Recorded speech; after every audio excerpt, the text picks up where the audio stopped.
欧阳春，白帮主，久违了。你毕竟还是来了。我还有一场生死之约没有履行，我怎能不来？白灵呢？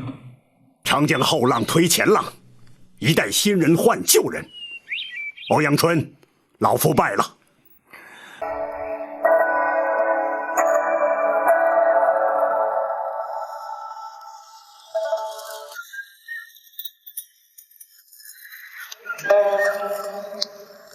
我只知道欧阳兄是马帮的大当家，没想到你和马帮还有如此深厚的渊源。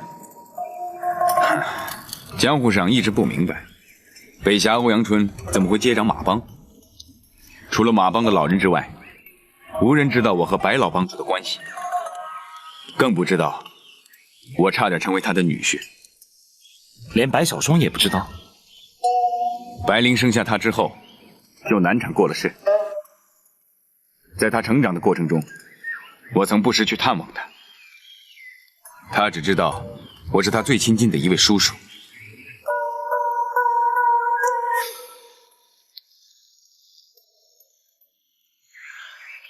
你不想知道当年的事情吗？詹某好奇心一向不大，这是欧阳兄的私事，你不想说，我也不好多问。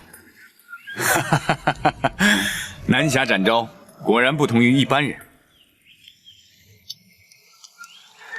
这件事埋藏在我心底已有很多年，无人可说，可又不吐不快。今天我主动跟你说，你可愿意听？既然如此，詹某洗耳恭听。好，那我就话说从头。想当年我初出江湖，不知天高地厚，白老帮主执掌的马帮在江湖上颇负盛名，于是我就登门独闯。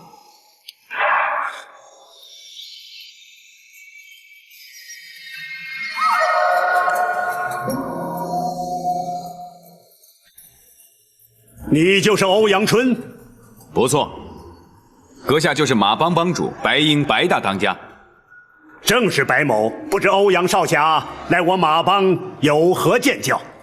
哼，马帮威震江湖，我想知道究竟是否浪得虚名。住口！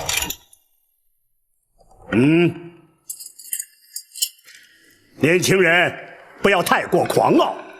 所谓人外有人，天外有天，江湖中讲的可是实力。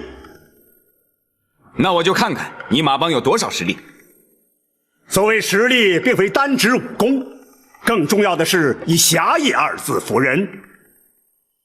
哼，好，那就让我试试你们马帮的武功。住口！欧阳春，哼，你不要目中无人，在我马帮撒野。爹，让我来试试这小子究竟有几斤几两。哼，看来马帮果然没人了，居然一个女流之辈也敢强出头。不要小看女人，好吧，就由小女白灵和你比试一番。哼。马帮卧虎藏龙，高手众多，怎么会让白灵来跟你比试呢？当时我也很奇怪，他们似乎很有把握一样。后来我才知道，白灵的一身武功，尽得白大当家的真传。纵使如此，那白灵怎么可能是欧阳兄的对手呢？哼，你错了。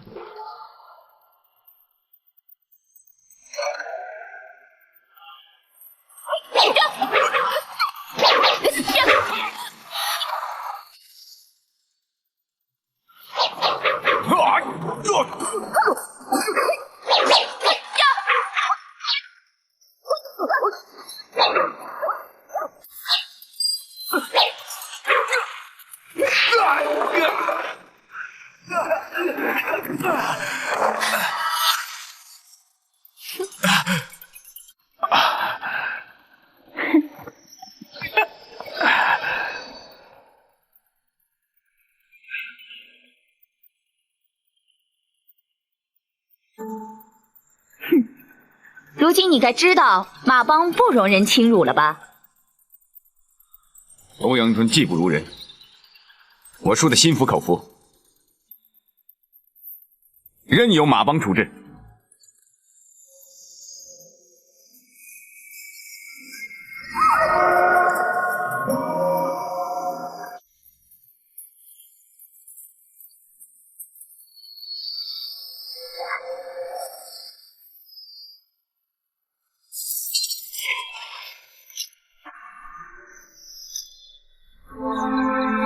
胜败乃兵家常事，不过马帮从不蓄意与人为敌，又何必对你做任何处置呢？你去吧。你让我走？不错，你只要记住，人外有人，天外有天。你如果让我走，我还会再来。哦，你还来我马帮做什么？我会回去，潜心苦练，然后我们再比一场。我有把握，一定会赢你。你？爹，让他走吧，就算他再练10年，也未必是我的对手。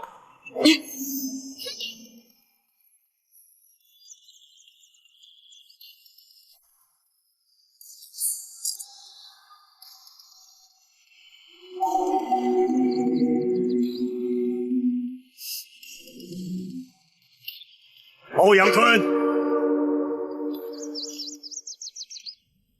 你后悔了？不，老夫只是想和你谈谈。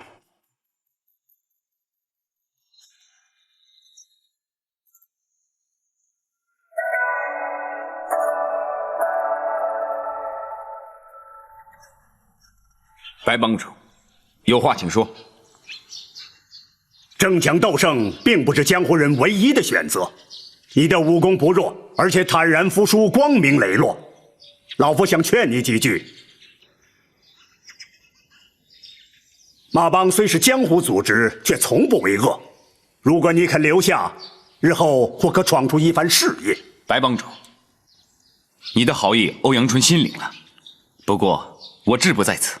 哦，那么你又志在何方？行侠仗义，笑傲江湖。哼，你来我马帮挑衅，也能算是行侠仗义？不，我只是想知道我武功究竟如何。我已经说过了，你只不过是我的手下败将而已。所以我说过，我一定会再来找你。所以我也说过，你再练10年，也不是我的对手。用不了10年，3年之内我会再来找你。如果你败了，你又如何？如果我败给你，哈，那我任由你处置。好，如果你败了，就必须要嫁给我。住口！欧阳春，你敢出言不逊！白帮主，这是我和他之间的赌注。你爹，不必动气。好，我就答应这个条件。灵儿，你爹，他是绝对不可能赢的。欧阳春，那如果你输了，又当如何呢？你要如何？我要你的命。好，一言为定。从今日起，你就是我欧阳春未过门的妻子。告辞。爹，由他去。哼，由他去吧，他输定了。没想到，从此之后，我再也没有见过白灵。那以后，你再也没有回过马帮？不，3年期限快到的时候，我回去了。可是白灵因为生下白小霜，患了雪崩之症，身亡了。世事多变，人生无常。只可惜你永远无法印证你的武功是否能够胜过他。虽然他的人已经不在了，但是我还是印证了我的武功，超过了他。那又是如何印证的呢？白灵的武功传承于老帮主，我是从他的身上得到了印证。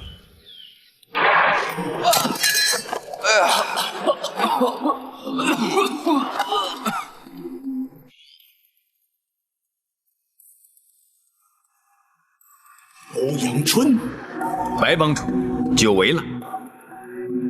你毕竟还是来了。我还有一场生死之约没有履行，我怎能不来？白灵呢？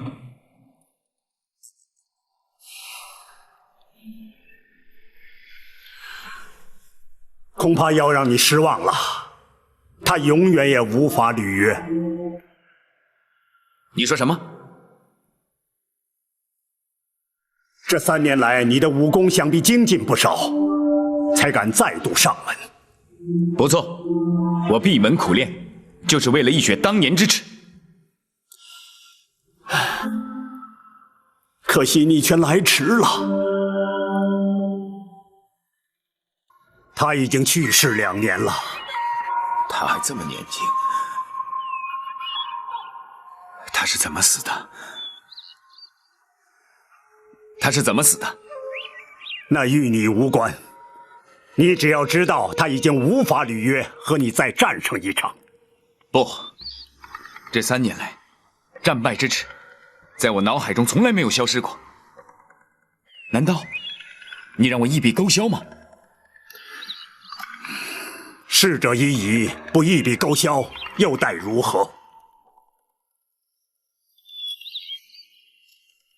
白灵不在人世，我还可以找你。你找老夫做什么？你是白灵的爹，他的武功得自你的真传。如果击败你，更胜于击败他。不，老夫岂是争强斗胜之人？或许你不肯，可是败给白灵，是我一生中无法消除的耻辱。如果你不肯，我欧阳春终此一生与马帮为敌，叫你马帮永无宁日。好，既然你非斗不可，老夫就代替灵儿和你斗上一斗。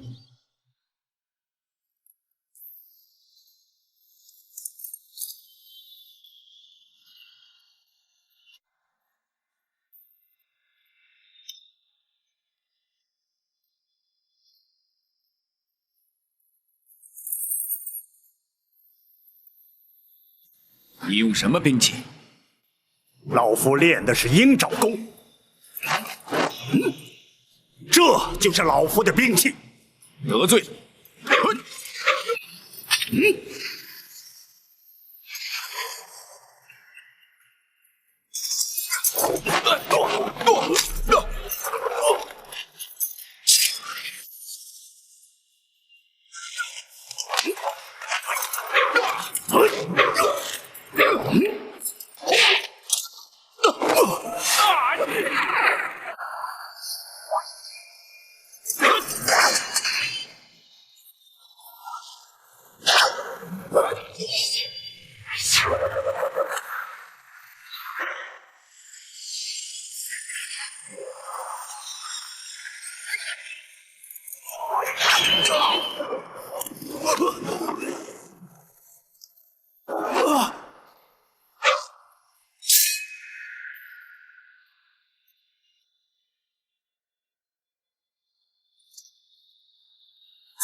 长江后浪推前浪，一代新人换旧人。欧阳春，老夫败了。没想到你的武功精进如此之多，连老夫都不是你的敌手。倘若灵儿在世，就更非你之敌了。当年战败之耻，你已全雪，难道你还要老夫昭告江湖不成？不，战败了如何？战胜了又如何？3年前，白灵胜了我，如今只剩下一抔黄土。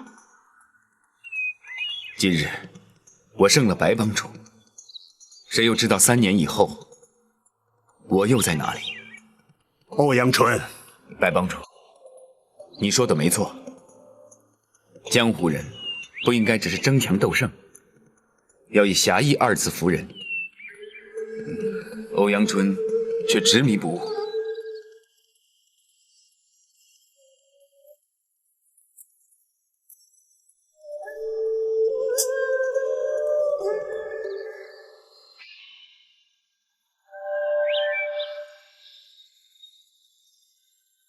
白灵，3年前一战，你让我潜心苦练，今日跟白帮主一战，却叫我如当头棒喝。从今天开始，欧阳春不再计较胜败得失。今后你作何打算？可愿意留在马帮？不。我志在行侠仗义，笑傲江湖，这一点恐怕永远都不会改变。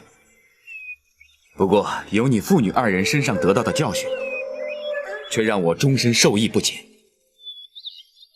欧阳春多有失礼之处，还请白大当家的不要怪罪。告辞。且慢，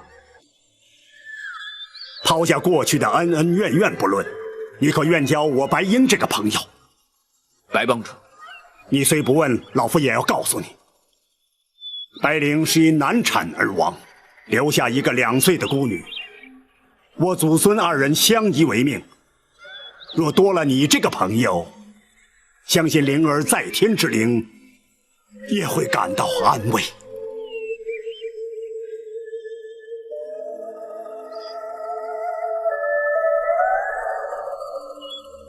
好，我教你这个朋友。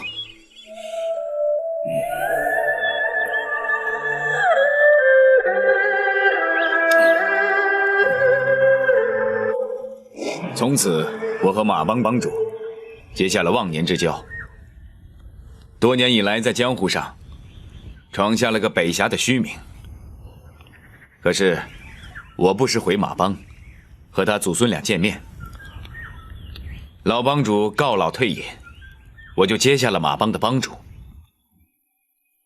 如今，我交还给白小霜，叫他继承祖业。今天这件事，要不是从欧阳兄口中说出，詹某还真不能相信，欧阳春和马帮还有如此一段往事。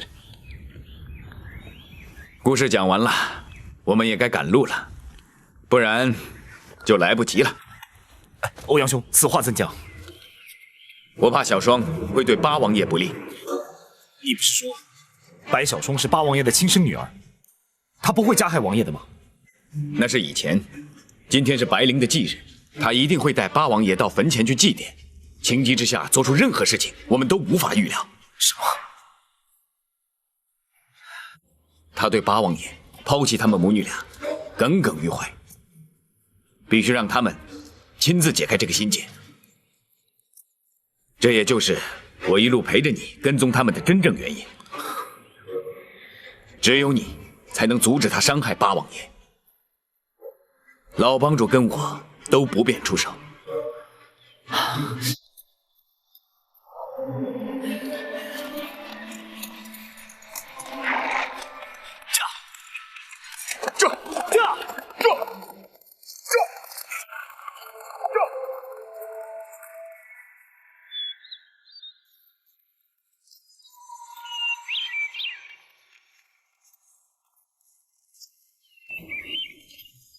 你不是要带我去马帮的吗？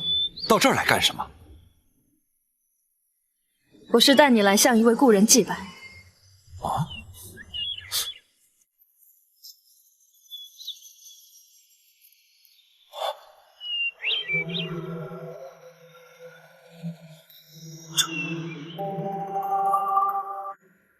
这是白灵的坟。不错，19年前你就应该来。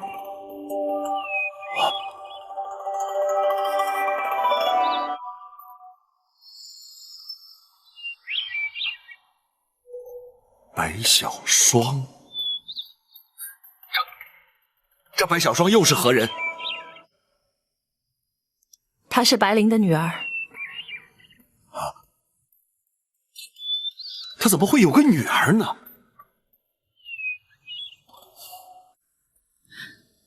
我就是白小霜。你是白小霜？那你爹是？我没有爹。我娘在生下我之后就雪崩而死。这19年来，你从来都没有在她坟前上过一炷香，甚至连她死了，你都不肯来看她一眼。不，我曾说过我当年不能来的理由。不管你有什么理由，都没有人会相信你。我今天带你来，只有一个原因。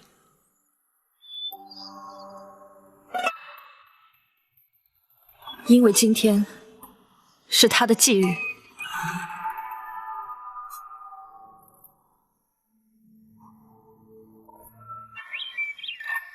白灵，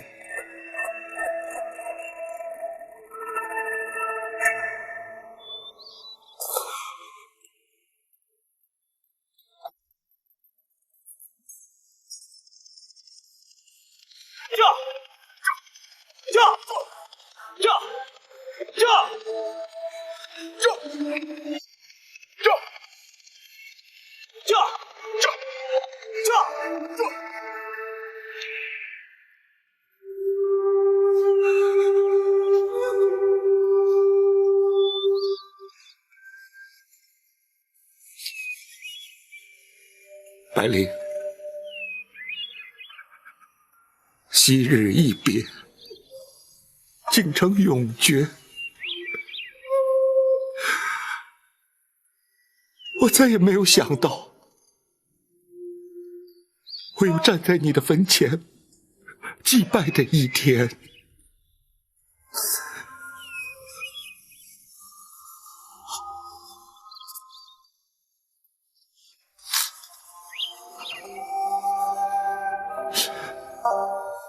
你爹究竟是谁？他可知道你娘所为他遭受到的不幸？我说过我没有爹。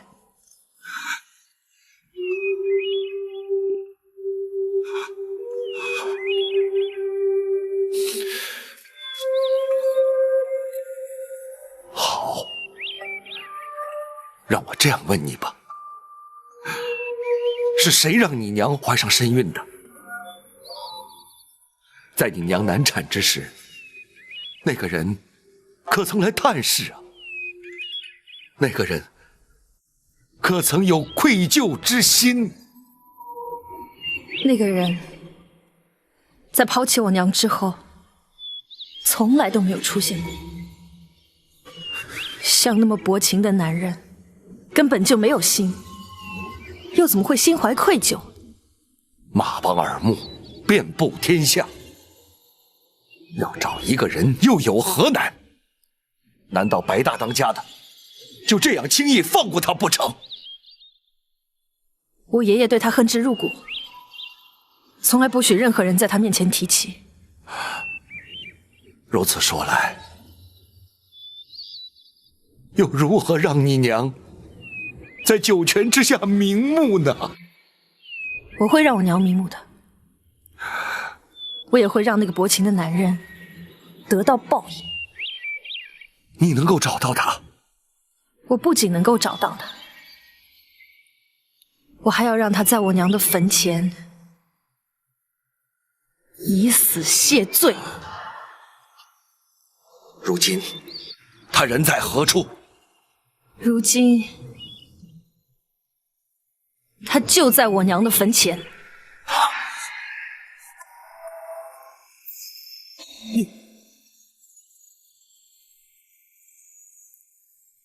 你是说我是你爹？我说过我没有爹。今天我就要拿你的性命祭奠我娘的在天之灵。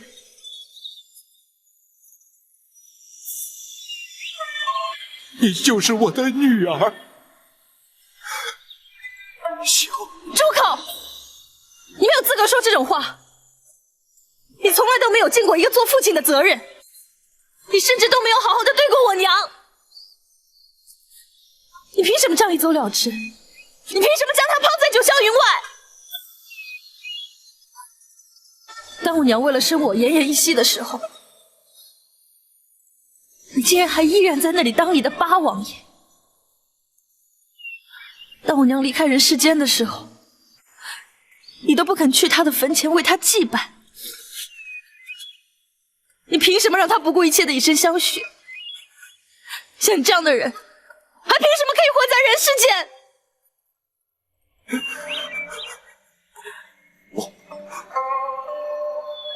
我不知道，白灵，我是真的不知道。我不知道她怀了我的骨肉，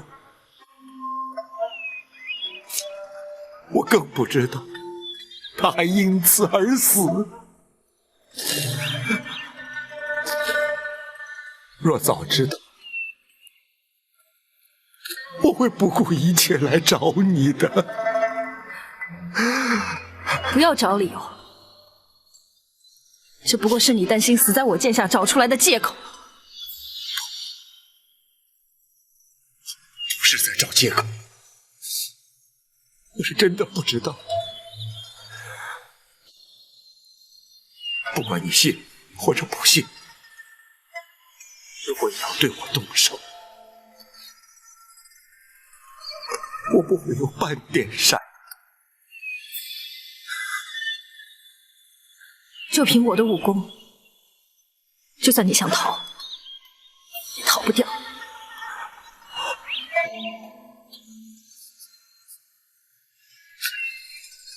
问世间情为何物？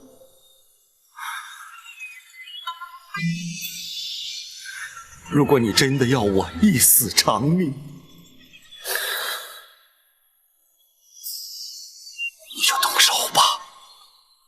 好，今天我就替我娘除去你这个无情的负心汉。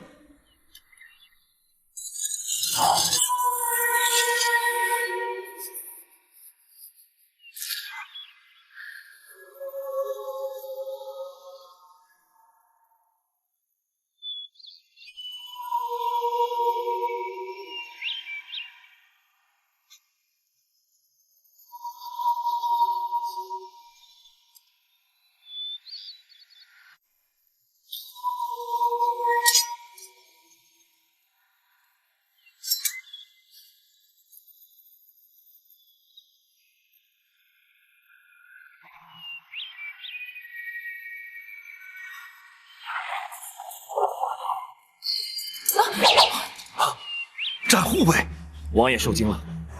展昭，谁叫你插手我们的事？展宝在此，休想伤害王爷。战护卫，你的确不该插手此事。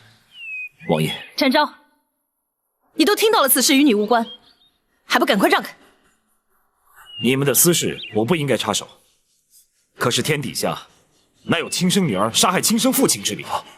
光凭这一点，展宝非管不可。我就不信你能挡得住我！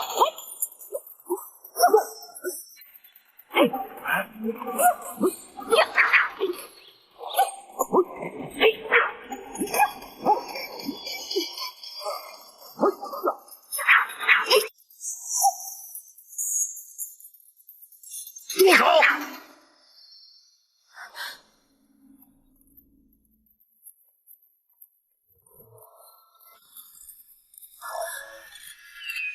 爷爷，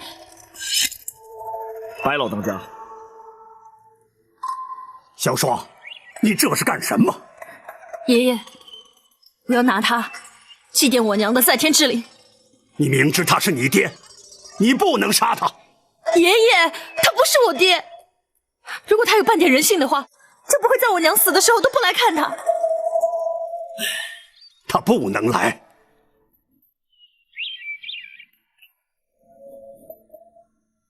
为什么？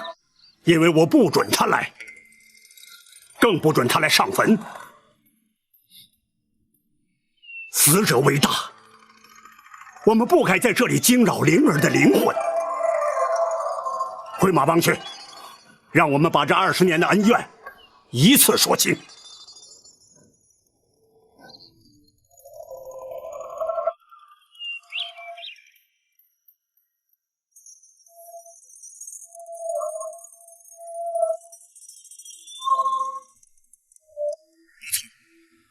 这里正是当年你来马帮之时的住所，当年的一切由此开始，也该在这里结束。爷爷，我在等你说清楚，为什么我不能杀了他？那你就必须了解当年他来我马帮的情形。我不觉得这些陈年旧事和这件事有什么关系。不，有关。没有当年，就没有今天，更不会有你。当年，朝廷为充实军备而购买军马，马帮虽为江湖，却为朝廷尽点力。于是，当年的八贤王就亲自前来马帮。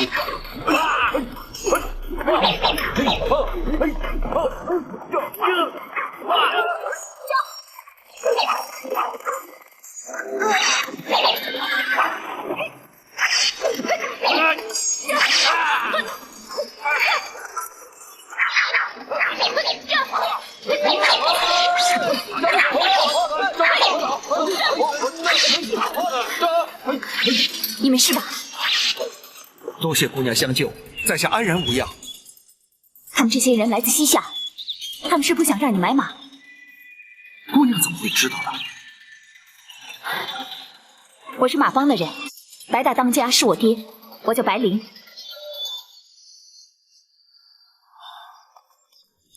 这边请。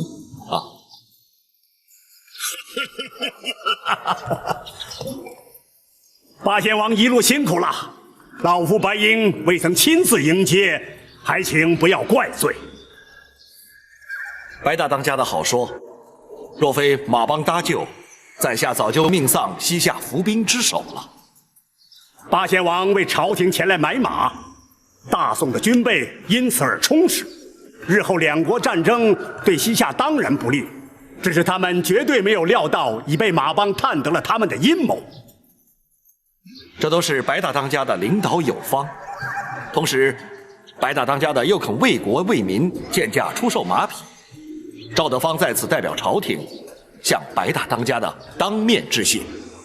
万万不敢！请坐。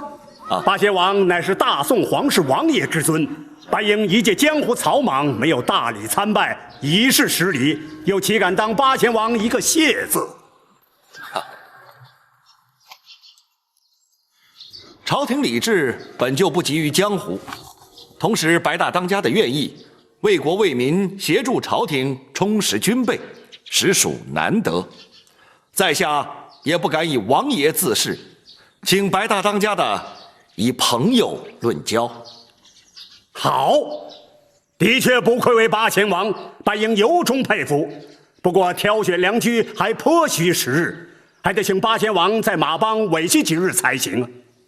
西夏行刺阴谋不会轻易放弃，在此期间，八贤王的安全当由我马帮负责。灵儿在。八贤王的安全就交给你了。是，包在我身上，只要有我在，谁也动不了他。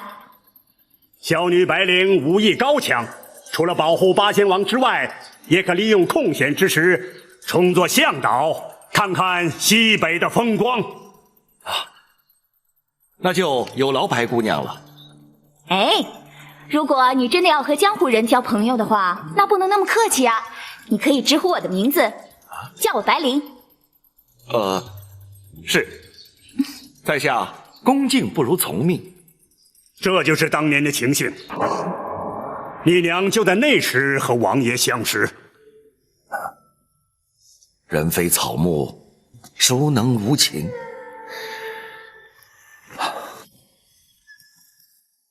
挑选良驹，的确费了不少时日。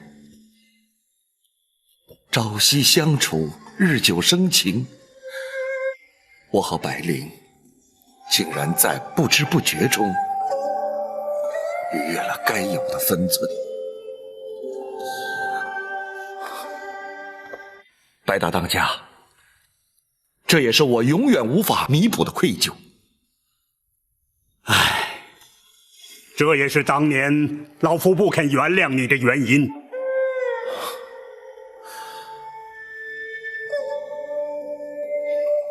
各位，请听展昭一言。江湖儿女不受礼教束缚，白灵出身马帮，个性豪爽，敢爱敢恨，那是理所当然。他对王爷情有独钟，才会甘心情愿以身相许。倘若我们用世俗眼光去评论于他，展昭认为，这不但看轻了他，更玷污了他和八王爷一段刻骨铭心的情缘。怪只怪我娘任人不亲，一番情谊竟然交给了一个薄情寡义的负心汉。小双，爷爷，我没有说错。他离开马帮之后，从来都没有回来看过我娘，这不是薄情寡义是什么？不，他来过，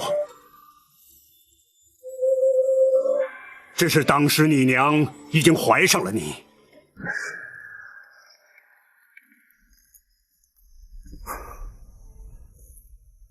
白大当家的，你为何不让我见他？不是我不让你见他，而是他不愿意见你。为什么？不为什么，王爷，我倒要问问你，为什么要见他？马帮协助朝廷购买军马是公事，老夫要他保护你的安全也是公事，王爷怎会如此有失分寸？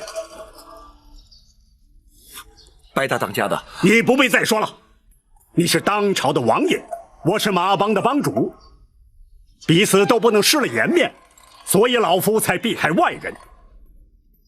不过老夫要慎重地告诉你，从今以后马帮不欢迎你，老夫也不准你再来找白灵，否则休怪江湖人不识王法，不知轻重。白大当家的，王爷请自重，白灵不想见你，老夫也不打算向你追究此事。不过你必须立刻离开，永远不要在我父女面前出现。你请吧。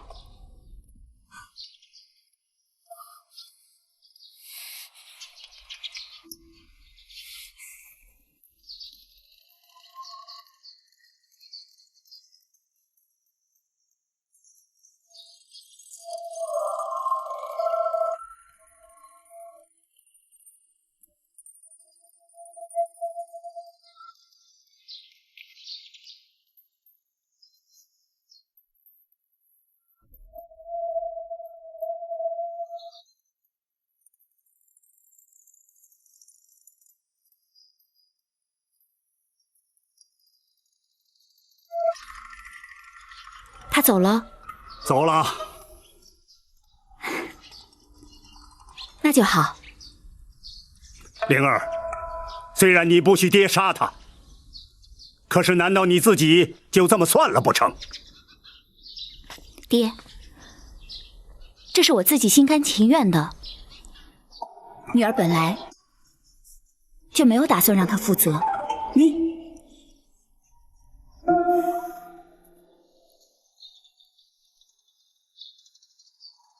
他来自皇室，而我却来自江湖。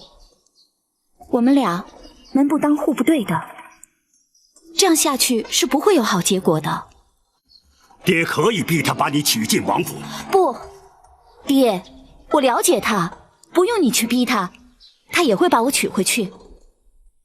可是我自在惯了，我不可能去过那样的生活，那样对他，对我肚子里的孩子都没有好处。可是你，日后你如何再嫁给别人？爹，女儿不想嫁人，我只希望可以平平安安的把孩子生下来，我们祖孙3代可以在一起好好的过日子，就足够了。你真的这么看得开？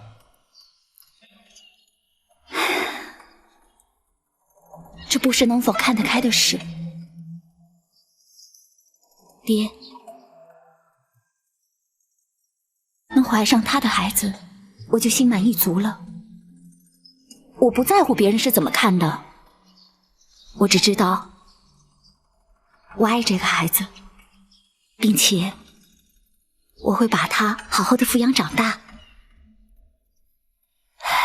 爹，这才是女儿真正想要的。你的想法始终与人不同。既然你早已下定决心，爹就一切依你。原来那时她就已经怀上了小双，那就是她不肯见我的原因呢。不错，灵儿一向有主见，老夫也知道，对她勉强不得，只好由她。好，就算当时不见他是娘的主意，那为什么娘过世之后，他还是不肯来？小双，那是爷爷不准他来。爷爷，如果他像娘对他一样那么好，就该不顾一切的过来看他最后一面。不，他也曾经试图要来。白大当家的，不，我必须告诉小双，这个责任不该由你来扛。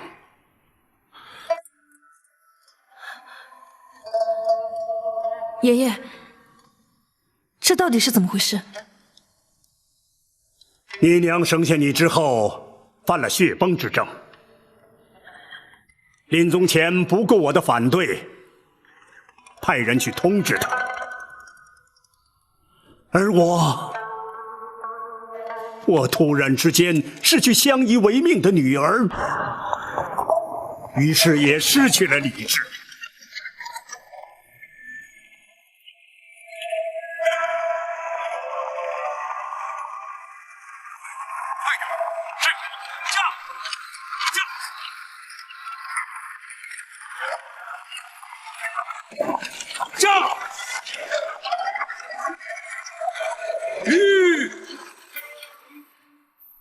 怎么不走了？有人挡住路！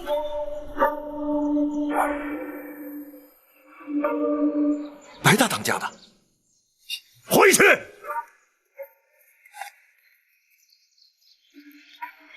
白大当家的，回去！白灵她，我不许你去看她！不，我要在她入殓之前见她最后一面。她是因你而死，你还敢去打扰她？因我而死？她究竟是怎么死的？你不必知道，你也不准去看她。连在她的坟前焚香祭拜都不行吗？不行！若是我非去不可呢？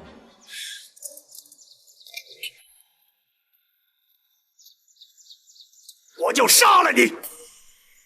你就是杀了我，我也要去。好，到来！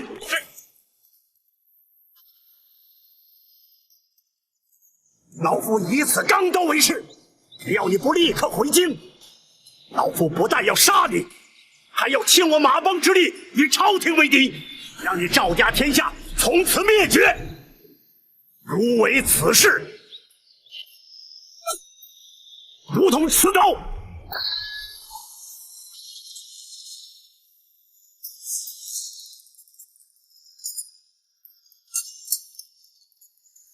当年因灵儿处死，悲伤过度而铸下大错，造成今日你父女之间永难弥补的裂痕。追根究底，都是我的错。小双，希望你能原谅爷爷。爷爷，我不怪你。白姑娘，八王爷与令堂只有爱情，并无怨恨。如今你也该认父归宗了吧？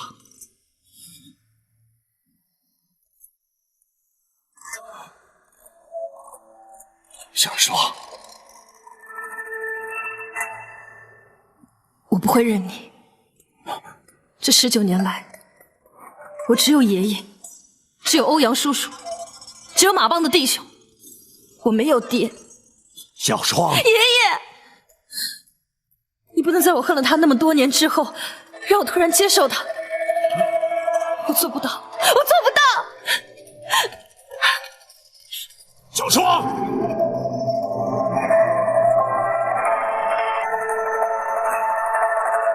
老夫实在没想到会成为这种局面。不能怪他。若要让小双认我这个爹，就要靠我自己努力去争取。唉，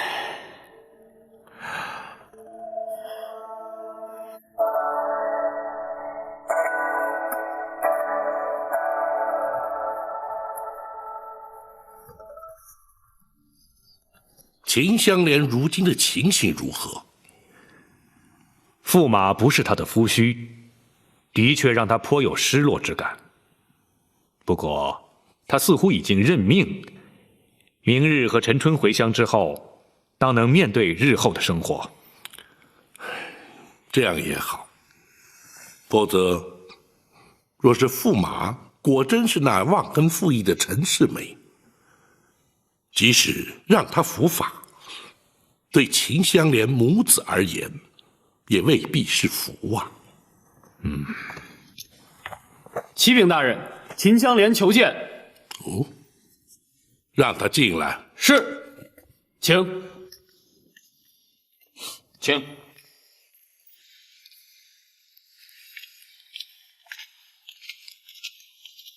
香莲叩见包大人。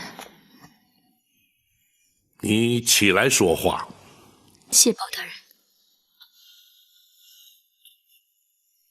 你见本府有何事？可是银两太少，不符家用。不，包大人所赐的银两足够香莲母子生活所需了。那么你可是有未了的心愿不成？正是。香莲知道大人公忙，便不该打扰。不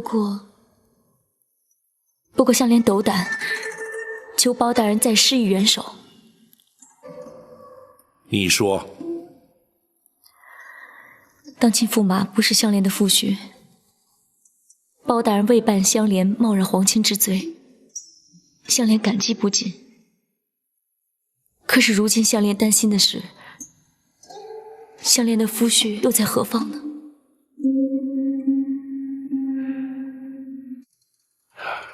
新科进士之中，除了驸马之外，并没有陈世美之名。依常理推断，很可能是落地返乡了。可是发邦迄今已经半年，如果返乡的话，也早该到家了。或许是你来京城之时，恰巧与他错过了。同村的陈真大叔前天刚从村里来，未曾见世美回来啊。这香莲，你的意思本府明白，你可是要本府协助寻找于他？正是。香莲知道大人公忙，可是除了大人之外，香莲真的不知道该有求于谁好，所以本府明白，本府会尽量要求各地方官府协寻，一旦有他的消息，立刻通知于你。香莲多谢包大人鼎力相助。你且回房歇息，明日返乡路途遥远，还有儿女要照顾，必须有充沛的体力才行啊。是，香莲告退。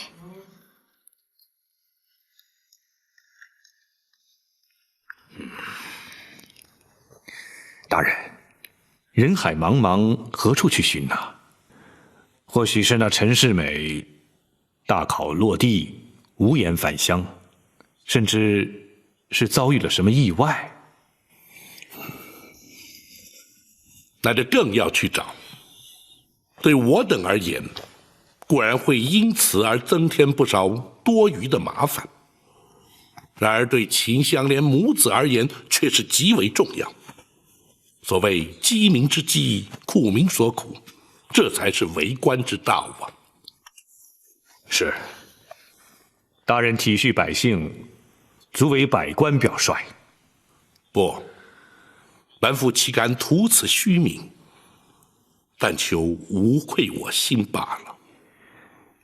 学生明日会行文各地官府，协寻与陈世美相似之落地举子，一有消息立刻回报。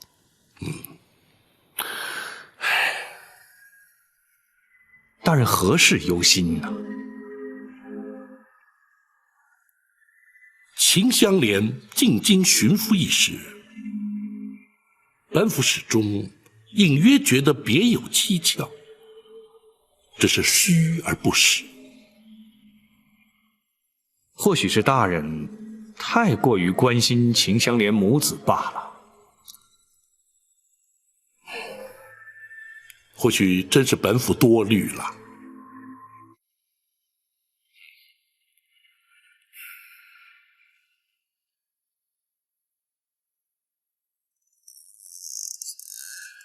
公公，你总算来了！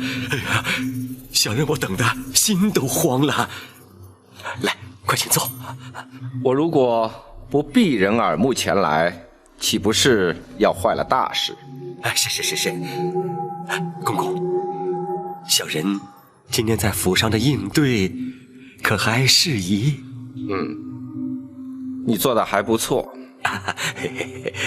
哎，包大人可曾生疑？没有，一点都没有。好，那就好。公公，您答应小人的赏赐？放心，少不了你的。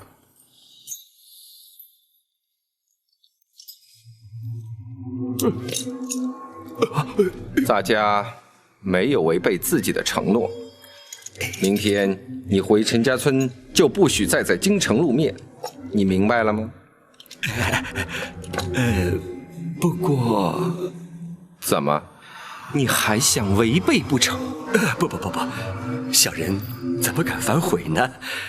只是小人冒着被包大人发现的风险，昧着良心说驸马爷不是咱陈家村的陈世美，再加上往来奔波，您看看，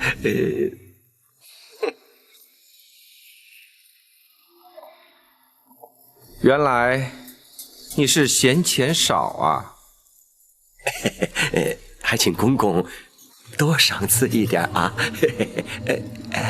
说吧，你到底要多少？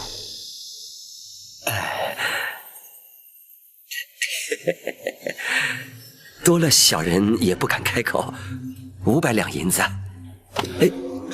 你胃口倒不小啊！500两银子，在公公的眼里，其实根本就不算什么。也罢，明日你到城东的树林里去等着，咱家会给你送过来。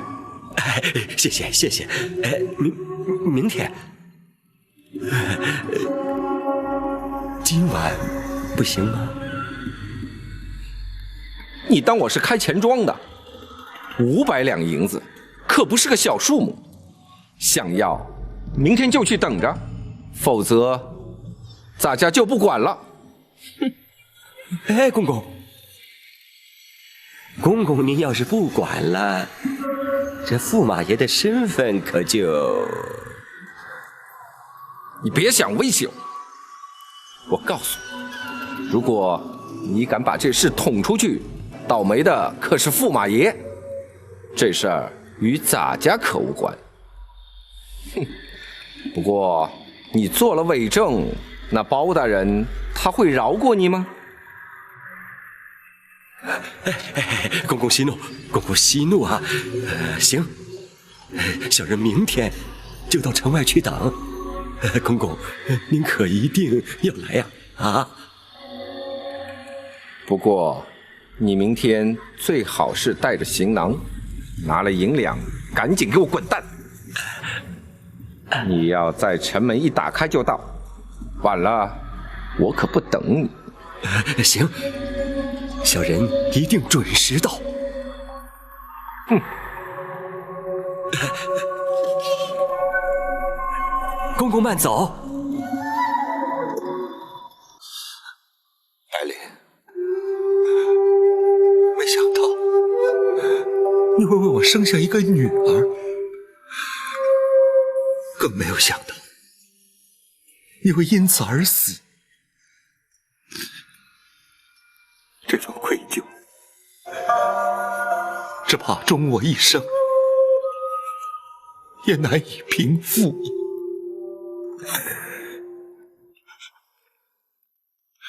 请进。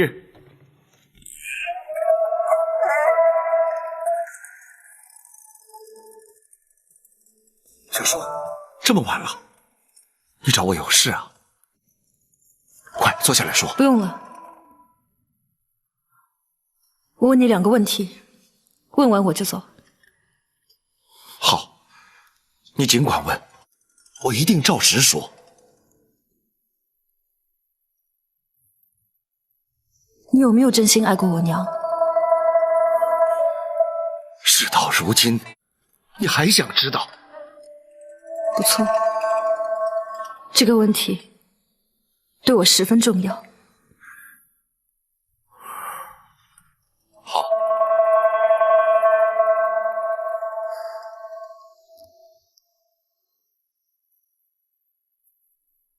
她是我所接触的第一个江湖女子。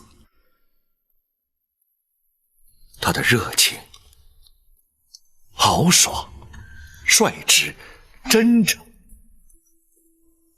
是我从未在其他女子身上见过的。虽然我比她大了10几岁，可是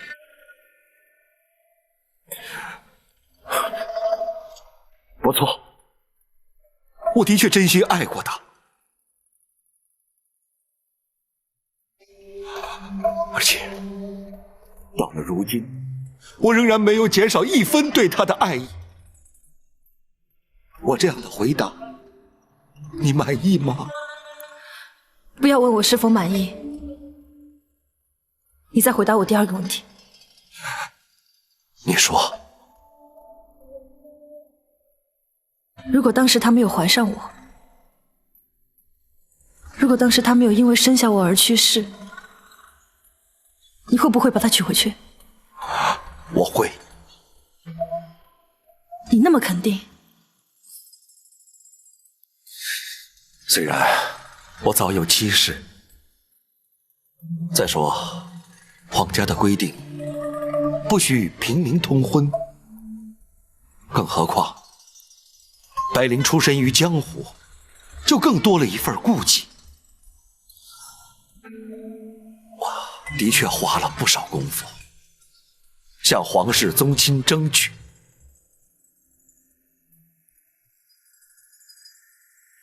结果呢？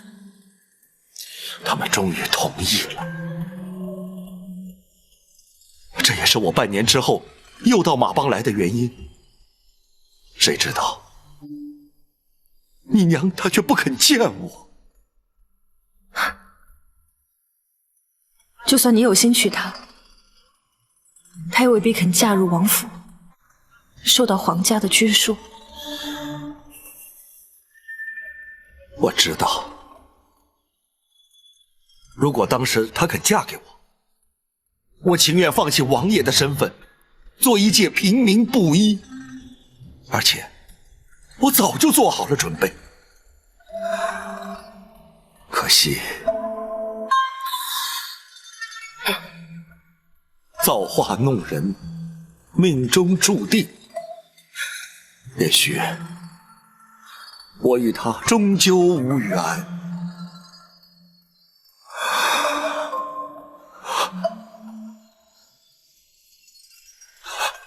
你要走了？该问的我都已经问完了。那你是肯原谅我了？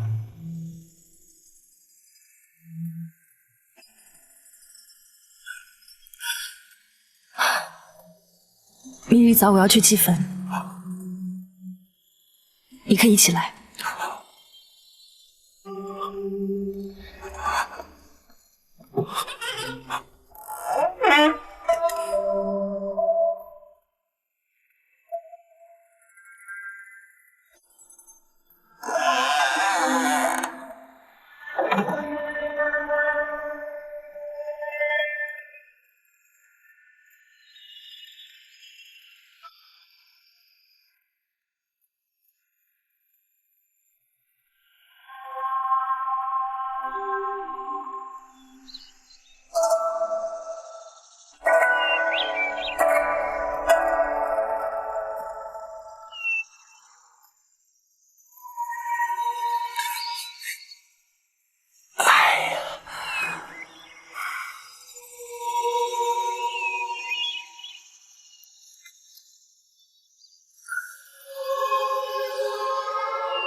公公，哎呀，您总算来了，小人已经等了半个多时辰了。怎么，你是怪咱家来迟了？不迟不迟，只要公公把银票带来就行了。不急，咱家有几句话要问你。行，公公请问。那秦香莲母子是否还留在开封府内？是的，包大人安排他们住在那儿。你可曾告诉他，驸马不是他所说的那个陈世美？说了。秦香莲有点失望，不过一点没怀疑。很好。那包大人又是怎么安排你的？包大人说认过人就没事了。他要小人回陈家村去。好极了，那咱家就送你一程。不，哪能劳动公公大驾呢？只要公公把银票给小人就行了，小人自个儿回去。哦，你自家回去，咱家可不放心呢。韩琦在。你送他一程。是。不，小人自己走，自己走。咱家是要送你回老家。公公，你们这是干什么？干什么？你这次能敲诈咱家500两白银，将来你就要的更多。留着你后患无穷。公公，小人发誓绝不会透露出去，小人会一辈子守住这个秘密的。公公饶命啊！公公饶命啊！只有死人才能真正的保守秘密。杀！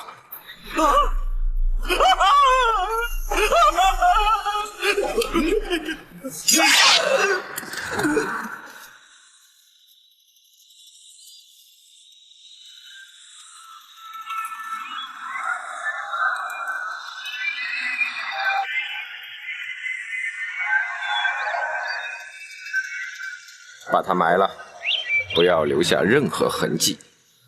是。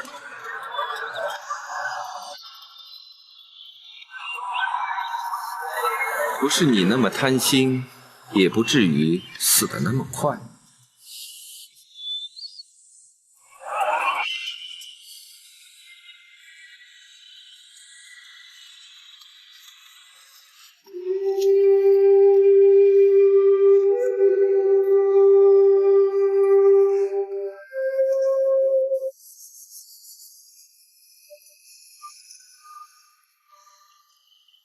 白小双肯认王爷了吗？认不认虽然不知道，至少他已经接受王爷了。百灵，我们的女儿已经长大成人了，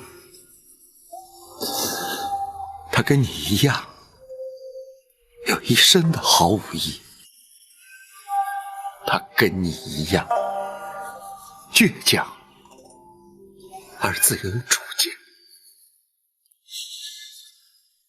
她会好好照顾自己的。你在天之灵也可以安心了。灵儿的确够倔强，可是她所做的一切却从不后悔。她没有看错你。白大当家的，老夫早已为过去的作为懊悔不已，还请王爷大人大量，不以怪罪。不，白大当家的丧女之痛，可想而知。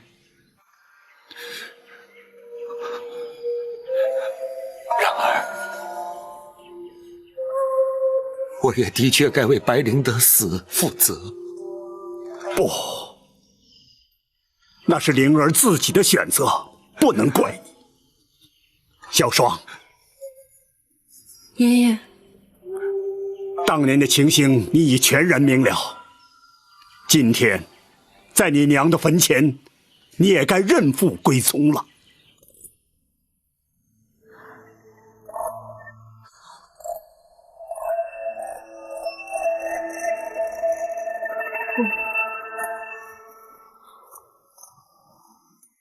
我姓白，不姓赵。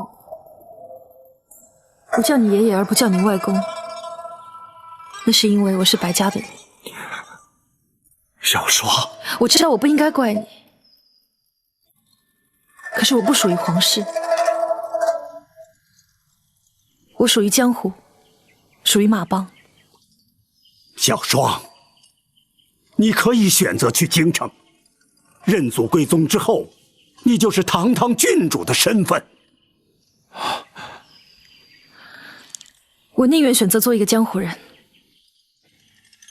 我相信我娘当初的选择没有错，她没有后悔过。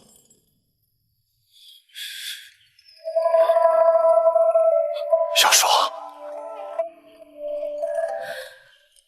我虽然不会跟你回京城，可是你可以来马帮看我。我会留在这里，继承爷爷的事业，接掌马帮。王爷可以启程回京了，免得府中挂记。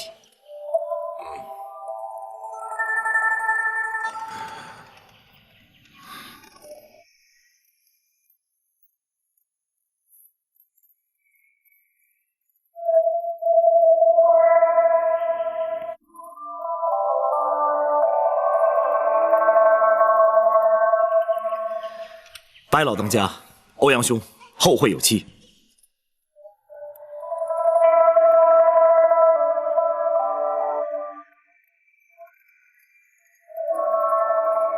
王爷，请上路吧。